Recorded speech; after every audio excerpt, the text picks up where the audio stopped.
Hello everyone, कैसे हो आप सब। मैं हूं गौरव काबरा। एक बार फिर से आप सबका बहुत बहुत स्वागत है हमारे यूट्यूब चैनल पे। सबसे पहले हुलिया देके डरना नहीं, थोड़ी देर में बाल आ जाएंगे, सब ठीक हो जाएगा। But as of now SFM का पेपर हो चुका है, सीएमए फाइनल दिसंबर 24 का। And the best part is कि इनिशियल रिव्यूज बहुत अच्छे आ रहे हैं। स्टूडेंट्स बोल रहे हैं सर पेपर बहुत अच्छा था, सिंपल था एंड बन गया वगैरह वगैरह वगैरह।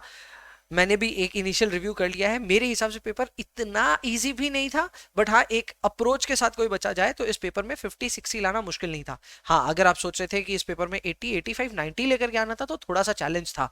फिर भी ओवरऑल इस पेपर को मैं इजी या मॉडरेट लेवल पे ही कंसिडर करूंगा, वेरी इजी कंसिडर एकदम नहीं करूंगा। एंड मेरे जो इनिशियल रिव्यूज हैं वो आपके सामने रख देता हूँ। मुझे पता आपके एग्जाम चल रहे हैं, लेकिन ये वीडियो आप देखना चाहते थे तो आपके लिए बना रहा हूँ। फटाफट 1-2 मिनट में सब बता देता हूँ।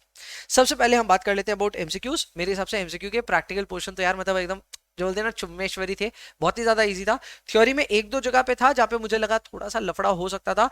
तो मैं खुद भी ऐसा कंसिडर करता हूँ कि एक एवरेज स्टूडेंट का यहाँ पे 3 थ्योरेटिकल एमसीक्यू में नंबर कटने का चांस था, एकदम था। बाद बाकी 24 मार्क्स मेरे हिसाब से एक एक्सपेक्टेड मार्क्स है जो आना चाहिए किसी भी स्टूडेंट का। अब मुझे पता है कि ये थोड़ा हायर लेवल पे मैंने इमेजिन किया है, क्योंकि इन जनरल स्टूडेंट को जितना पोटेंशियली अच्छा करना चाहिए इन एमसीक्यू कैटेगरी उतना अच्छा करता नहीं है। So 24 is still a very high benchmark to beat. अगर आपका 24 या उसके बियॉन्ड आता है तो आप बहुत ही ज्यादा अच्छे से प्रिपेयर थे एमसीक्यू के लिए। पर मेरे हिसाब से एक हाई बेंचमार्क सेट किया 24 का। अगर आप इसको रीजनेबल मानना चाहते हैं तो रीजनेबल 20 हो सकता है, मतलब 15 में से 10 क्वेश्चन तो मिनिमम राइट करने चाहिए थे, कंसिडरिंग कि कितनी हमने मेहनत करी थी, किस तरह का हमारा ओवरऑल तैयारी था। मेरे हिसाब से 20 तो आना ही चाहिए था, पर मैं 24 को मान रहा हूँ कि एनी स्टूडेंट वो स्कोरिंग 24 और more in MCQs actually a brilliant candidate. बात बाकी एवरेज है। ओके, अब अपने बात करते हैं यार अंदर अंदर क्वेश्चंस की।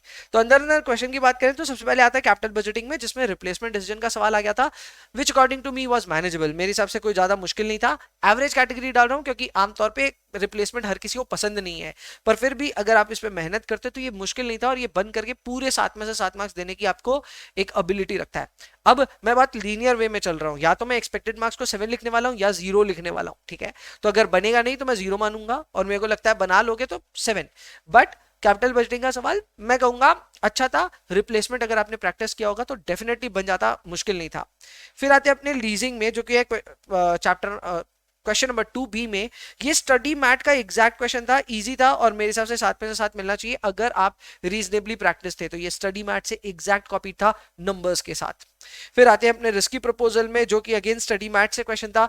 जब मैं स्टडी मैट की बात कर रहा हूं तो मैं इंस्टीट्यूट के स्टडी मैट की भी बात कर रहा हूं और मेरे स्टडी मैट की भी बात कर रहा हूं। सो उसमें मेरे को अलग से बताना नहीं पड़े आपको, ठीक है। तो वो भी था, और ये क्वेश्चन नंबर 3 ये था। मेरे हिसाब से ये भी बहुत ईजी था एंड ये 7 मार्क्स के लिए आया था। इसमें सिमुलेशन का क्वेश्चन आ गया था, एक ही क्वेश्चन है स्टडी मैट में कवर हो गया था। फिर आते हैं क्वेश्चन नंबर 3 बी में, this is the highlight of the entire paper. ये आया सिक्योरिटी एनालिसिस के डीडीएम सेक्शन से। सच बताऊं मुझे बहुत ज्यादा समय नहीं मिला है, बिन वेरी बिजी। कल मेरे कुछ सेशंस है जिसके लिए मुझे तैयारी करनी थी, तो मैं पेपर को बहुत ज्यादा देख नहीं पाया। जब डीडीएम आया तो मैं एक बार का सोचा इसको बनाते हैं यार, बनाते हैं, फास्ट फास्ट बनाएंगे। पर मुझे लगा नहीं नहीं, ये काफी मतलब एफर्ट लगने वाला है इसको बनाने में। मुझे लगता है ये वो क्वेश्चन होगा जो सजेस्टेड आंसर के प्रॉपर डिटेल्ड वीडियो जब मैं लेकर के आऊंगा सबसे ज्यादा मेरा समय लेगा। बट बहुत ट्रिकी था, मेरे हिसाब से स्टूडेंट्स का इसमें स्कोर नहीं बनेगा। जिसने भी इसको अटेम्प्ट किया होगा there is a great chance शायद सही नहीं बनाया होगा एंड नंबर कटेंगे इस पे। फिर अपने आते हैं क्वेश्चन नंबर 4 ए पे, जो कि था सिक्योरिटी एनालिसिस पे। ये था फ्रॉम कन्वर्टेबल बॉन्ड यूनिवर्स। अब देखो भाई, कन्वर्टेबल शेयर्स पे बातें हो रही थी, और मैंने मैराथन में बोला भी था कि जब कन्वर्टेबल शेयर्स पे हो रहा है तो कन्वर्टेबल बॉन्ड्स पे भी हो सकता है, और कन्वर्टेबल बॉन्ड्स पे हो सकता है तो राइट्स पे भी हो सकता है। तो इंस्टीट्यूट उस तरफ थोड़ा सा चला और कन्वर्टेबल बॉन्ड्स पे क्वेश्चन आने शुरू हुए हैं। द बेस्ट पार्ट इज हमने एक सवाल किया था कैप्चर, सवाल तो नहीं किया था बट हमने शायद फॉर्मूला वगैरह देखा था in our marathon. But this was beyond that. मुझे लगता है कि ये एक अच्छा सवाल था, और क्योंकि आमतौर पे स्टूडेंट का ये देखा हुआ नहीं होगा तो there is a great chance कि आप इसमें नंबर कटवा करके आओगे। इसे मैं एवरेज मान रहा हूं और 0 मार्क्स एक्सपेक्ट कर रहा हूं। फिर आते हैं क्वेश्चन नंबर 4 बी में, म्यूचुअल फंड्स में। ये कराया हुआ सवाल मैराथन में भी कराया था मैंने, इजी क्वेश्चन, 7 मार्क्स मिलना चाहिए था। फिर आते हैं पोर्टफोलियो के क्वेश्चन में, जो कि क्वेश्चन नंबर 5 ए था। दिस वाज वेरी इजी, मतलब ये इजी नहीं, ये वेरी इजी कैटेगरी था, क्योंकि बहुत ही ज्यादा सिंपल सा एक सवाल था, सिंपल सा स्ट्रक्चर था। हम पोर्टफोलियो के इनिशियल फर्स्ट 1-2 क्लासेस में जो सवाल करते हैं उस तरह का सवाल आया था। 7 में 7 मेरे ख्याल से यहाँ पे मिलना चाहिए था। फिर पोर्टफोलियो का था question number 5B, again it was easy and manageable. ये सब स्कैनर के क्वेश्चंस हैं, यानी पास्ट टर्म को ही घुमा घुमा करके इन्होंने दिया, तो अगर आपने स्कैनर अच्छे से किया होगा तो ये सब बना होगा। डेरिवेटिव्स पे आते हैं। To my great surprise derivatives के दोनों ही क्वेश्चंस काफी ज्यादा सिंपल थे, दोनों स्कैनर बेस्ड क्वेश्चंस थे। तो मैंने डेरिवेटिव्स पे जो मैराथन तो कराई है, पर डेरिवेटिव्स पे जो मैंने मेगा रिवीजन लिया था उनमें से फंसते हुए क्वेश्चंस थे, सारे इजी कैटेगरी है। मेरे हिसाब से एक स्टूडेंट का इसमें आना चाहिए था number.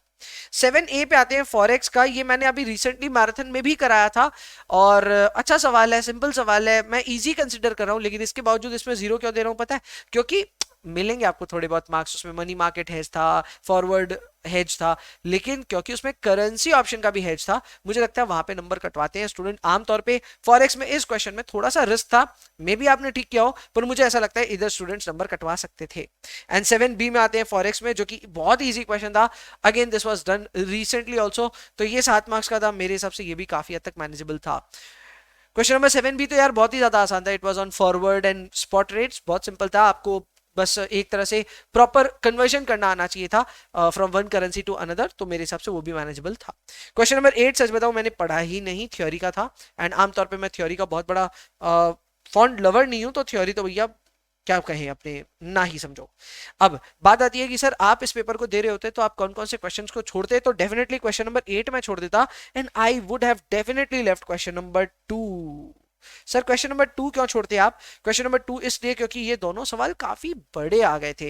In the sense capital budgeting manageable length का था, पर लीजिंग को करने में आपको टाइम लगता, तो इतना ज्यादा इसमें समय लगा। और आई एम श्योर आपको भी टाइम मैनेजमेंट की इश्यूज हुई होंगी, अगर हुई होंगी तो कमेंट में डाल देना। मेरे हिसाब से टाइम मैनेज करना was difficult, but in spite of that, हाँ भाई, क्वेश्चन नंबर 2 को अगर कोई छोड़ देता ऑप्शंस में तो उसका थोड़ा बहुत समय यहाँ पे बच सकता था।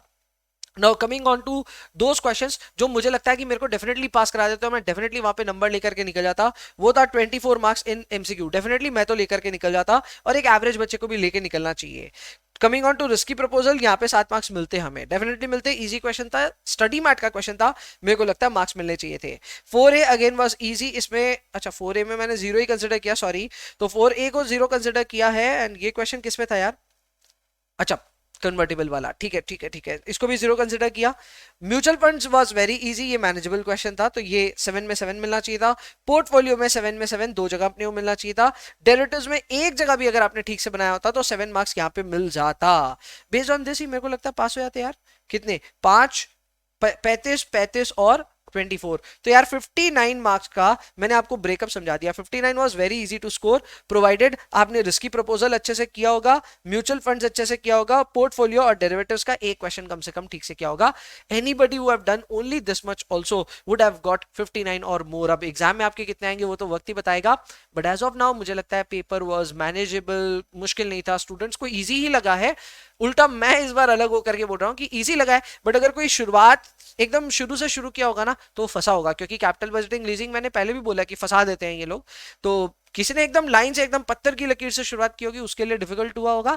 बट जो अपने स्ट्रेंथ पॉइंट को पकड़ करके, मैंने बहुत इसके ऊपर ज्ञान दिया था, अपने स्ट्रेंथ को पकड़ना, पहले उसको करना, म्यूचुअल फंड करना वगैरह वगैरह सब बताया था मैंने।